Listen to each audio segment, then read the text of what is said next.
Hi friends, and welcome back to the Living Well with Bipolar Disorder channel. My name is Patty Hopkins. In today's video, I just want to briefly describe my diagnosis and what that was like and when it happened.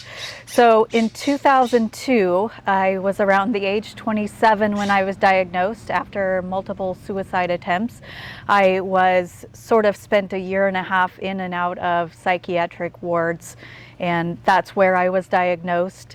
And ever since then, I've lived with the diagnosis and learned how to manage it somewhat. And that's why I have this channel. I would like to share with other people how I manage bipolar disorder. And hopefully by me sharing my experience, it will help others that are either newly diagnosed or struggling.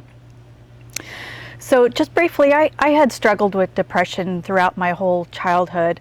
I had suicidal thoughts by the age of 7. And so I could have been probably diagnosed a lot earlier if we had known more, and more importantly, if I had told anyone. I never used to talk about it when I was a kid. I was always afraid people would think I was weird or that it was something wrong. And I'm not quite sure whether I ever told anyone or not. It was so long ago. And so there were probably some early signs, but it wasn't until my mid to late 20s that I was diagnosed.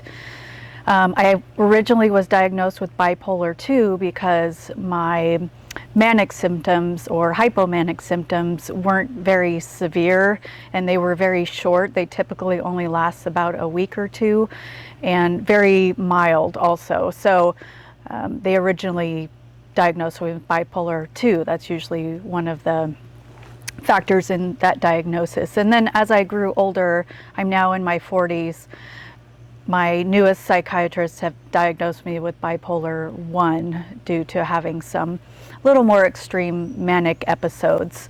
So you may or may not, if you're getting new to being diagnosed, that's one of the things they're going to try and figure out, because it does have it does play a role in what kinds of medications and what kinds of treatments are going to work best for you. So after my diagnosis and after getting out of the hospital, I started working with a psychiatrist one-on-one, and I was also in therapy. And I do recommend that because a lot of times psychiatrists will not provide psychotherapy. You may get lucky and have one that does, and it actually works quite well.